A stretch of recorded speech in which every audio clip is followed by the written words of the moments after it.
Hai semuanya, jadi pada hari ini saya akan menjelaskan materi mengenai mata kuliah logika. Sebelumnya, perkenalkan nama saya Niputu Tiara dengan NPM 2115061006 dari kelas PSTIB.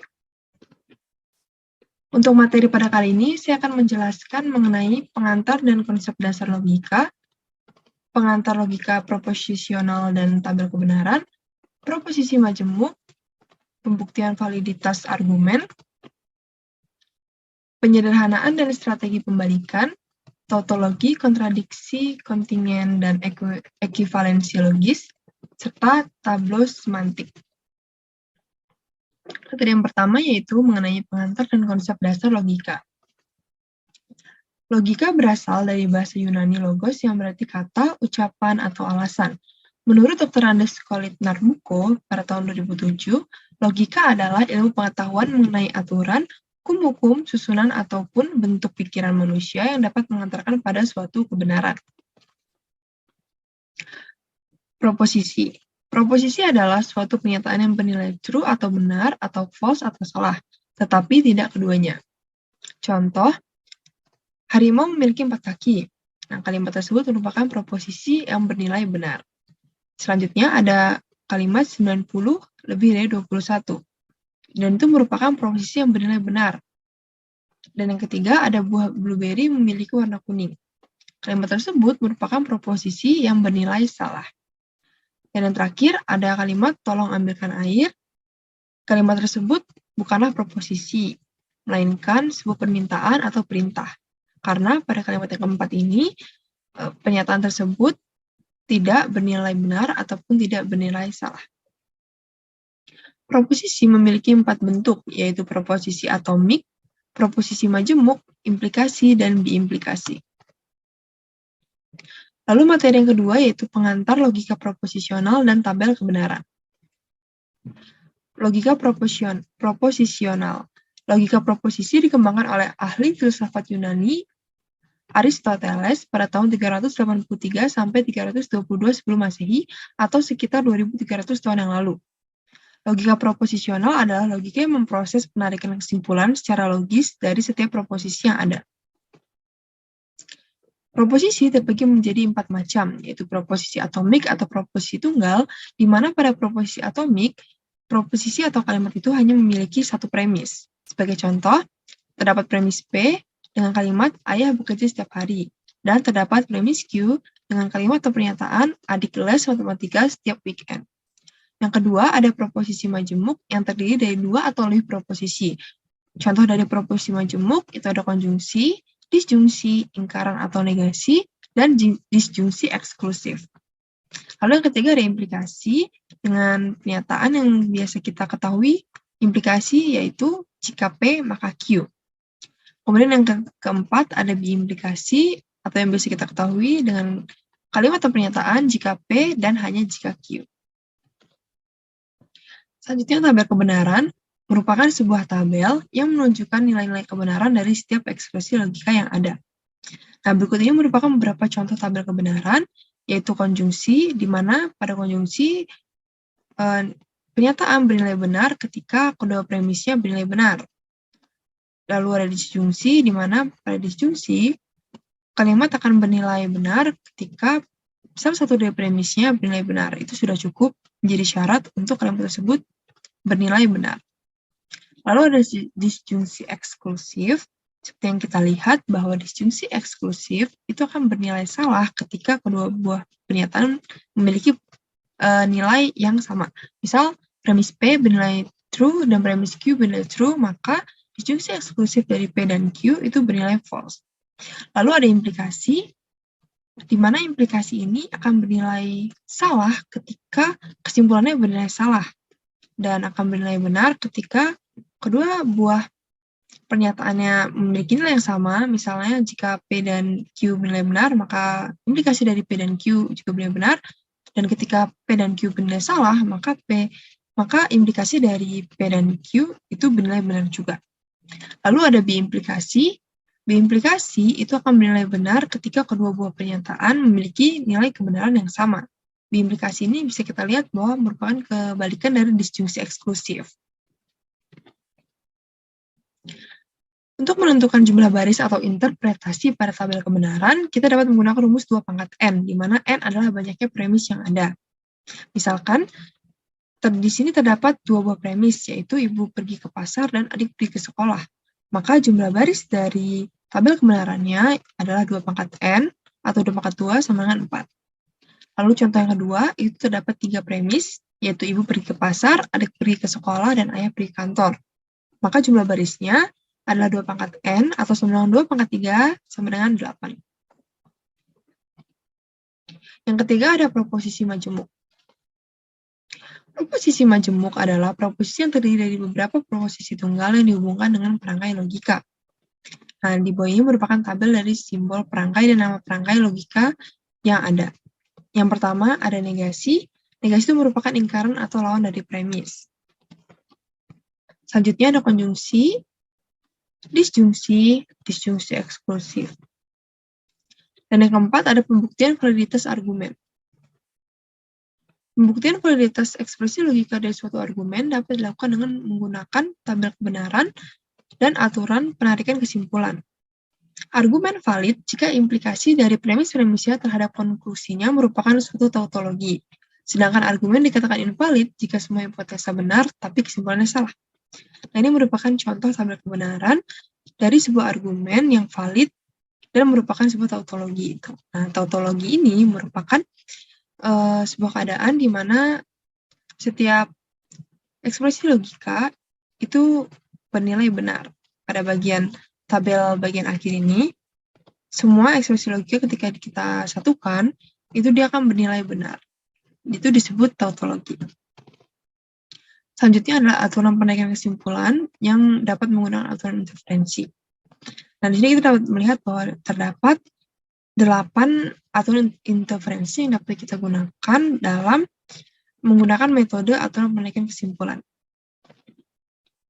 Materi kelima yaitu tautologi, kontradiksi, kontingen, dan ekivalensi logis. Tautologi adalah ekspresi logika yang selalu benar-benar dalam tabel kebenarannya tanpa mempedulikan nilai kebenaran dari proposisi-proposisi di dalamnya. Yang kedua ada kontradiksi yang merupakan kebalikan tautologi, di mana ekspresi logika selalu benar salah dalam tabel kebenarannya tanpa mempedulikan nilai kebenaran dari proposisi-proposisi di dalamnya. Dan yang ketiga ada kontingen, adalah ekspresi logika yang mempunyai nilai benar dan salah di dalam tabel kebenarannya tanpa mempedulikan nilai kebenaran dari proposisi-proposisi yang berada di dalamnya. Nah, di sini merupakan contoh tabel dari tautologi, kontradiksi, dan kontinen. Ekivalensi logis. Suatu ekspresi logika disebut ekivalensi logis apabila ekspresi logikanya adalah tautologi, ekspresi logikanya adalah kontradiksi, dan ekspresi logikanya adalah kontingen. Tetapi urutan T dan F pada tabel kebenaran tetap pada urutan yang sama. Yang keenam ada penyederhanaan dan strategi pembalikan. Penyederhanaan itu dapat menggunakan beberapa hukum-hukum logika yang ada di bawah ini, seperti hukum identitas, hukum dominasi, hukum negasi, hukum idempoten, hukum absorpsi, hukum komutatif, hukum asosiatif, hukum distributif. Strategi pembalikan digunakan untuk membuktikan validitas ekspresi logika dan memastikan nilai premis benar yang diikuti oleh kesimpulan yang benar. Kesimpulan argumen akan disalahkan dengan cara dinegasikan atau diberi nilai F. Dalam strategi pembalikan juga dikenal istilah konsistensi. Suatu argumen dikatakan konsisten jika pernyataan tersebut secara simultan semuanya benar. Konsistensi dapat dibuktikan dengan membuat pernyataan menjadi ekspresi logika dan dibuktikan melalui tabel kebenaran. Dan materi yang terakhir yaitu mengenai tableau semantik. Tableau semantik adalah bentuk-bentuk proposisi yang dibangun berdasarkan aturan-aturan tertentu yang biasanya berbentuk pohon terbalik dengan cabang-cabang dan ranting yang relevan. Nah, di sini kita dapat melihat bahwa terdapat 10 aturan-aturan tableau semantik yang dapat kita gunakan. Kevalidan tableau semantik itu jika semua cabang tertutup, maka ekspresi logika tersebut tidak konsisten atau bernilai salah semua. Sedangkan jika terdapat satu cabang yang terbuka, setidaknya terdapat satu baris yang bernilai true. Sehingga tableau semantik tersebut bisa kita katakan konsisten. Nah, di sini sebagai catatan, pohon semantik itu mendata semua kemungkinan yang menyebabkan pernyataan ini benar, tetapi tidak mendata kemungkinan yang menyebabkan pernyataan tersebut salah. Baik, mungkin sekian dapat saya sampaikan untuk materinya, dan untuk selanjutnya kita akan membahas latihan-latihan soal mengenai materi-materi yang telah saya jelaskan tadi. Baik, untuk latihan soal yang pertama yaitu mengenai pengantar dan konsep dasar logika. Pada soal pertama, diketahui pernyataan adikku pergi ke sekolah dan ibuku pergi ke pasar. Tentukan bentuk konjungsi dan negasi dari setiap premis. Misal diketahui bahwa P sama dengan adikku pergi ke sekolah dan Q adalah ibuku pergi ke pasar. Maka bentuk konjungsinya adalah P dan Q, atau dengan kalimat adikku pergi ke sekolah dan ibuku pergi ke pasar. Untuk bentuk negasinya, untuk negasi P itu sama adikku tidak pergi ke sekolah, dan untuk negasi Q itu ibuku tidak pergi ke sekolah. Jadi untuk bentuk konjungsi kita menggunakan lambang-lambang yang sudah saya jelaskan tadi ya di materi. Untuk konjungsi sendiri kita bisa menggunakan lambang ini yang bermakna kita menggunakan kata dan. Lalu untuk bentuk negasinya atau bentuk ingkaran merupakan ingkaran dari premisnya. Jadi semisal di sini adikku pergi ke sekolah, maka jika negasi P itu ingkaran, yaitu adikku tidak pergi ke sekolah. Untuk latihan soal yang kedua itu mengenai pengantar logika proposisional dan tabel kebenaran. Buatlah tabel kebenaran untuk ekspresi logika di bawah ini. Nah, di sini kita dapat melihat bahwa terdapat ekspresi logika yaitu P atau Q. Jika P atau Q, maka negasi Q dan P. Nah, di sini kita bisa buat terlebih dahulu tabel kebenarannya dimulai dari setiap premis yaitu P, Q dan negasi Q. Lalu di sini terdapat P atau Q atau P disjungsi Q. Nah, di sini kita buat juga tabel kebenarannya terpisah. Lalu negasi Q dan P, dan kemudian ekspresi logika secara keseluruhan. Jadi dalam membuat tabel kebenaran kita harus mengidentifikasi terlebih dahulu premis-premisnya dan setiap komponennya. Misalkan di sini kita P bernilai true, false, false, maka Q adalah true, false. Dan negasi Q atau ingkaran dari Q jika true berarti false kan. Nah, berarti ini false, true. Lalu untuk bagian P atau Q, sini kita lihat P atau true atau true maka dinilai true. True atau false maka nilai true, false atau true maka nilai true, dan false atau false maka nilai false. Untuk negasi Q dan P sendiri sama seperti tadi, kita bisa melihat F dan T maka false, true dan false maka false, false dan true maka false, dan false dan true maka false. Kemudian di sini kita gunakan kita gabungkan semua pernyataan yang tadi menjadi jika true maka false, berarti hasilnya ada salah ya, false. Jika true maka hasilnya true. Jika true maka false, hasilnya false. Dan jika false maka false, hasilnya adalah true. Jadi bisa kita lihat bahwa ini adalah tabel kebenaran dari ekspresi logika yang ada pada soal ini ya. Selanjutnya adalah latihan soal yang ketiga mengenai proposisi majemuk. Dengan soal, Dewi dapat memainkan biola dan Rudi dapat memainkan piano. Jika Dewi dapat memainkan biola, maka Rina dapat menyanyi. Dengan demikian, Rudi dapat memainkan piano dan Rina dapat menyanyi. Di sini kita diminta untuk menuliskan dalam bentuk ekspresi logika. Untuk langkah pertama, kita bisa memisahkan terlebih dahulu setiap premis-premis yang ada dalam argumen di atas. Di sini, misal P itu adalah Dewi dapat memainkan biola. Kemudian Q itu adalah Rudi dapat memainkan piano, dan R Rina dapat menyanyi.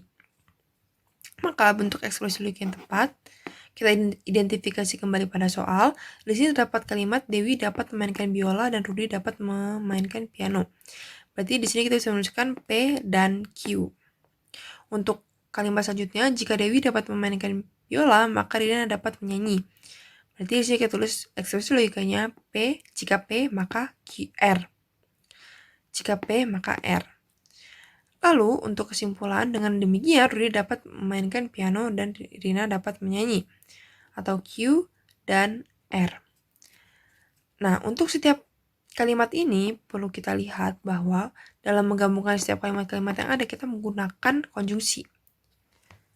Jadi, untuk bentuk ekspresi logika yang tepat dari argumen atau kalimat di atas ini adalah P dan Q kita dalam kurungkan, dan dalam kurung jika P maka R, dan dalam kurung Q dan R.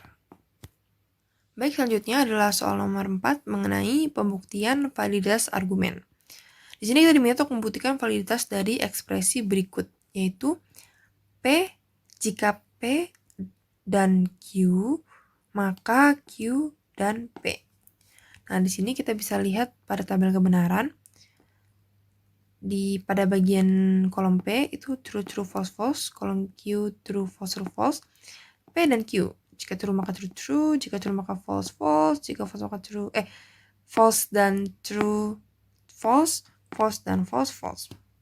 Lalu Q dan P, kita lihat lagi, true dan true, true, false dan true, false, true dan false, false, false dan false, false. Nah, di sini kita bisa melihat di sini ada implikasi. Jika ini kita pakai kolom yang dua ini ya, jika true maka true berarti true, jika false maka false, true, jika false maka false, true, dan jika false maka false, true. Nah, di sini kita bisa lihat bahwa kolom terakhir pada tabel kebenarannya bernilai true.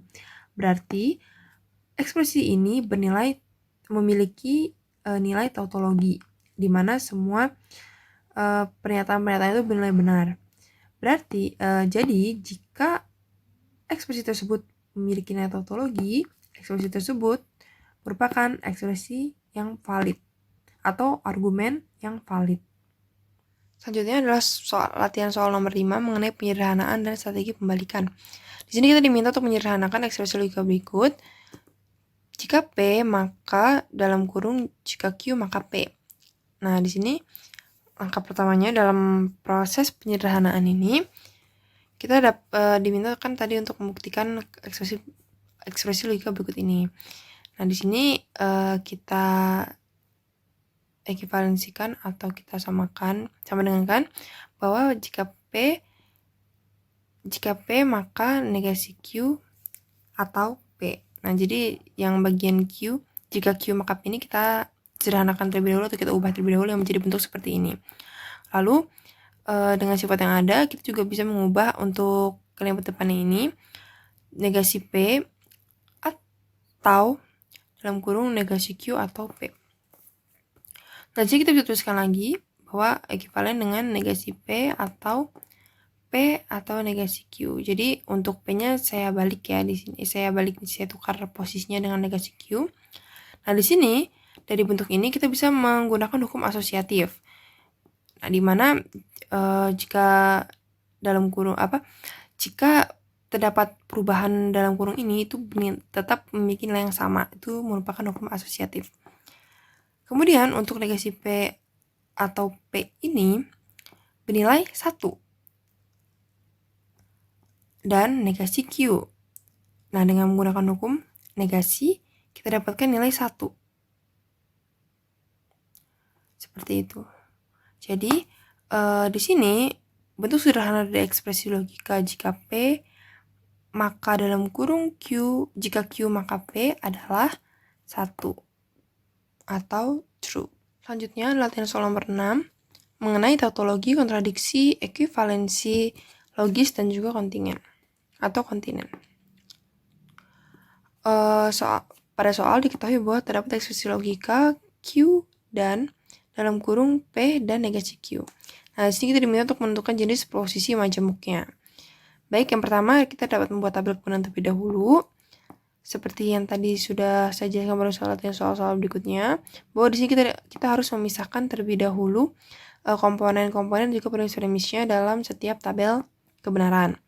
Nah, di sini kita dapat lihat untuk pernyataan akhir itu adalah Q dan dalam kurung P dan negasi Q. Nah, di sini T dan true dan false itu bernilai false. Lalu false dan true bernilai false. True dan false bernilai false. Dan false dan false. Kemudian false dan false itu bernilai false. Nah, karena pada bagian akhir tabel kebenaran itu bernilai false semua, maka di sini kita bisa lihat bahwa jenis proposisi majemuk dari ekspresi logika ini adalah kontradiksi. Jadi dapat disimpulkan bahwa dari ekspresi logika pada soal, kita dapat membuktikan atau dapat menentukan bahwa jenis proposisi majemuknya merupakan kontradiksi. Baik, selanjutnya adalah latihan soal yang ketujuh mengenai tableau semantik. Pada soal ketujuh, terdapat sebuah argumen, jika Lala minum teh, maka jika Lala tidak makan bakso, maka Lala minum es jeruk. Jika Lala minum teh, maka Lala tidak makan bakso. Dengan demikian, jika Lala minum teh, maka Lala minum es jeruk. Nah, untuk menjawab argumen tersebut atau menentukan kevaliditasan dari argumen tersebut, menggunakan tableau semantik, langkah pertama yang dilakukan adalah mengubah argumen menjadi ekspresi logika. Pada premis 1, kita bisa buat ekspresi logika dengan jika P, maka jika negasi Q, maka R. Untuk premis keduanya, kita bisa membuat jika P, maka negasi Q. Dan untuk kesimpulannya, jika P, maka R. Lalu langkah keduanya, kita menggunakan strategi pembalikan. Dari ekspresi logika yang sudah kita buat tadi, kita susun kembali menjadi satu kesatuan, lalu pada bagian kesimpulan kita beri tanda negasi sebagai bentuk dari strategi pembalikan. Langkah ketiganya adalah penyelesaian menggunakan tableau semantik. Nah, di sini kita tulis kembali premis-premis dan kesimpulan yang telah kita buat dalam bentuk ekspresi logika, dan di sini kita buat dalam tableau semantik. Di sini saya akan mengurutkan terlebih dahulu pada bagian kesimpulan, di mana sesuai dengan aturan tableau semantik yang tadi, di sini negasi P maka R ini akan menjadi, jika kita pecah, akan menjadi negasi P atau R. Jadi kita dalam kurung kita negasikan, berarti menjadi P atau R.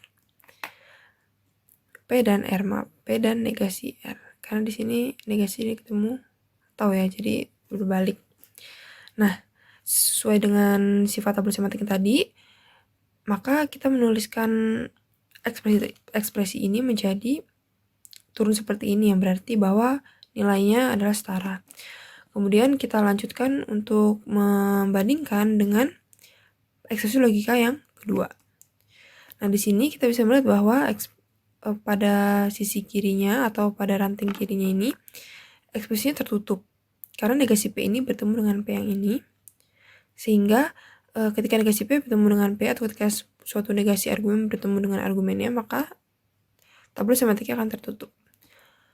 Lalu yang negasi Q ini kita bisa bandingkan dengan pernyataan yang di pertama ini menjadi seperti ini, negasi P atau jika negasi Q maka R. Jadi kita bisa lihat bahwa negasi P-nya kembali kita tutup atau menjadi tertutup, dan di bagian negasi Q, jika negasi Q maka R, di sini kita bisa pecah lagi menjadi Q dan R. Nah, bentuk Q dan R ini kita dapat dari awalnya sebagai bentuk dari hukum logika, maka bentuk ini jika negasi Q maka R ini kita bisa pecah menjadi negasi Q atau R. Nah, di sini kita pecah, ini negasi. Nah, negasi bertemu dengan negasi maka menjadi Q dan negasi R. Nah, di sini kita tambahkan negasi R. Nah, berarti di sini kita bisa melihat bahwa